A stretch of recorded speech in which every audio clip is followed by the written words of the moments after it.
Welcome to the first ever episode of the Orlando Science Center Science Behind the Scenes. In this episode, we'll be visiting NatureWorks and we'll meet some really amazing animals.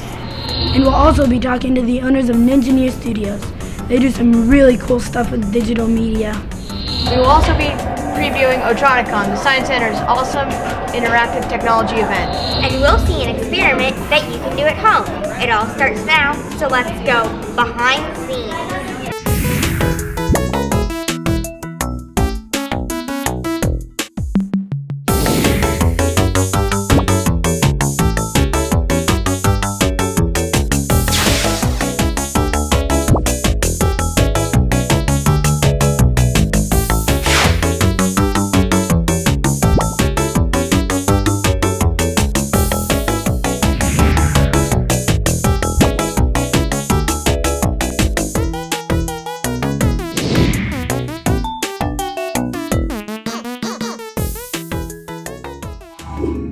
We're here at NatureWorks with Tim Walsh.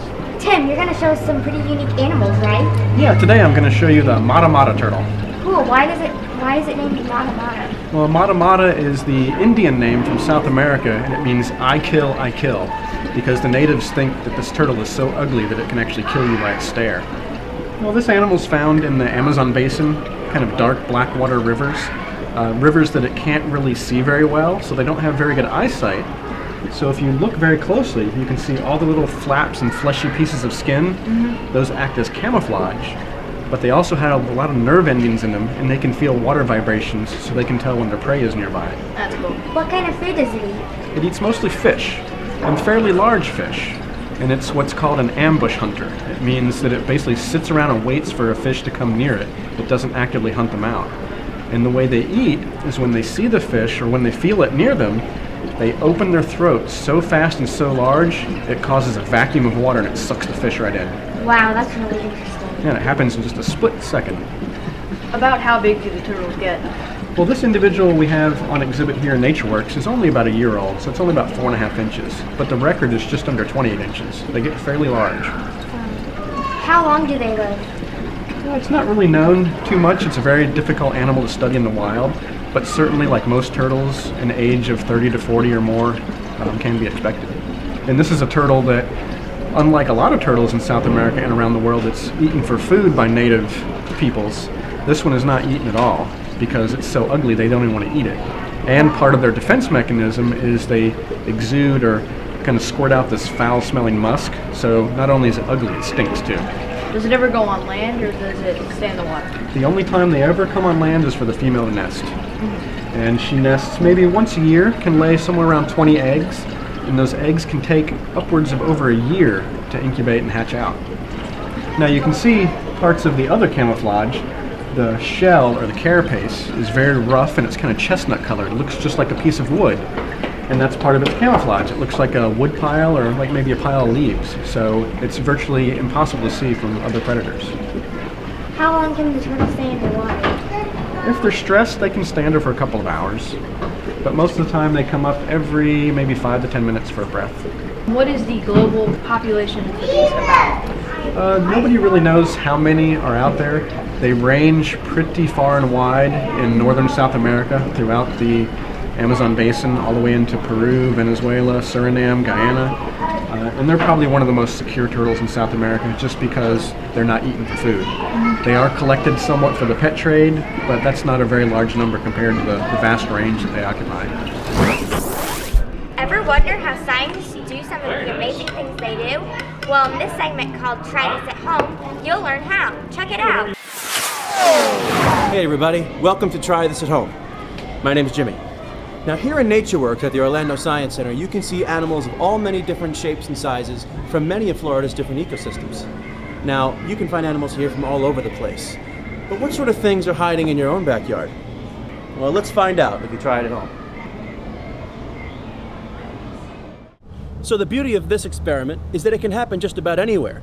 You need to find an open space, kind of like this dirt patch right here. Or if you have a sandbox or even a baking pan full of flour, that'll work just fine. Over here, we've got a setup of a half mix of flour and sand. So we got a nice base, but it also picks up every little detail of our animal tracks that we'll find. So to make this experiment work, you're going to need some creamy peanut butter, a couple of oats, and something to smear it on. You don't want to use any sort of meat products because you might attract some rather unfriendly animals. So what we've got here is our little base that we're going to keep right in the middle of our track yard.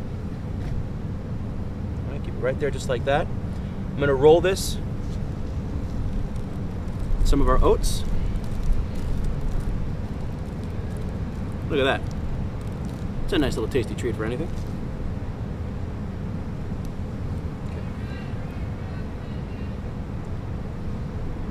So now our bait is set. Smooth over the flour and sand mixture as best you can. You don't want to have anything that might look like a track by mistake. Okay? Now set this out just before nightfall, and then in the morning you should see something fairly interesting. Let's find out.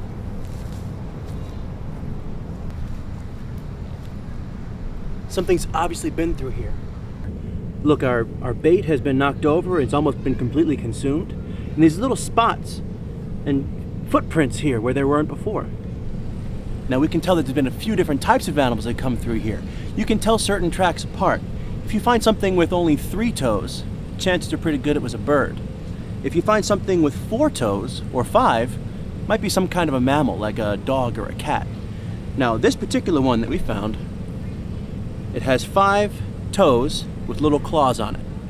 And because of its size, we can tell it belongs to something like a raccoon. And they're actually pretty common in this area. So take some pictures or draw a sketch like I did, and we can try to identify exactly what kind of animal you might have in your own backyard. What is Arts Fest? Arts Fest is a free month-long celebration of arts and culture in Central Florida. Feed your creative spirit and enjoy one of over 300 free events in Lake, Orange, Osceola, and Seminole counties from February 1st through the 29th. Visit artsfestfl.com for more information, including a full schedule of all events. Arts Fest is all arts, all month, all free.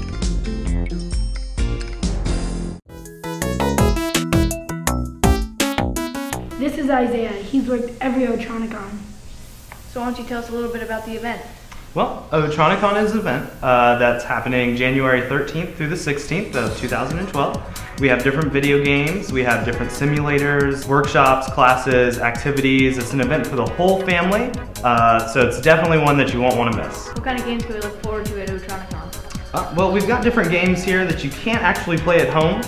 We've got different military simulators. This Virtuosphere that we're standing in right now, it's going to be at the Otronicon event. Put on a set of 3D glasses actually. You'll be able to walk around and do different activities. The sphere actually rotates, it's on a set of wheels. So you'll actually be placed inside the game. It's a really cool simulator that we've got. There's tons of workshops for guests who want to learn about how to make video games. We've got industry professionals here to talk with our guests about career paths, what they want to do in life, and see if the world of video games, technology is really what they're going for. Do you think there's any difference between the first Otronicon and this Otronicon? Definitely. A lot has changed. Year by year, the industry changes. So what was here last year, completely different stuff this year. We'll still have some of the favorites that guests love, again like Rock Band and the military simulators, but we've got a lot of new stuff here to experience as well. And there's lots of companies right here in Orlando that do different video games. They make video games and produce video games. And then we also have military companies that make simulators and do different training for those in the military all over the world actually. Besides the video games and simulators, is there anything else you could see? Definitely, actually. We've got the Reboot Lounge, which is where you'll be able to see different video game artists, you know, drawing out and making different characters for video games.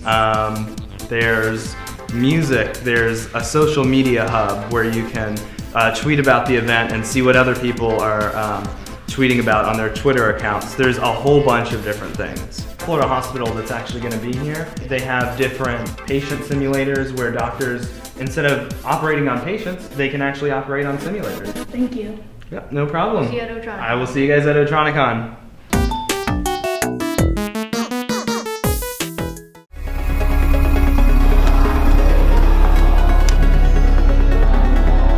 very unique experience to do. People are having fun. It's very cool.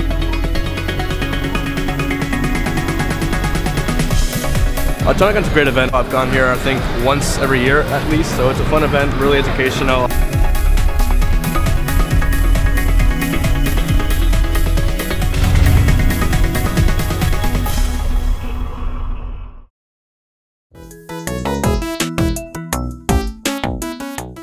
These are our friends from Ninja Studios. They're going to be at Otronicon.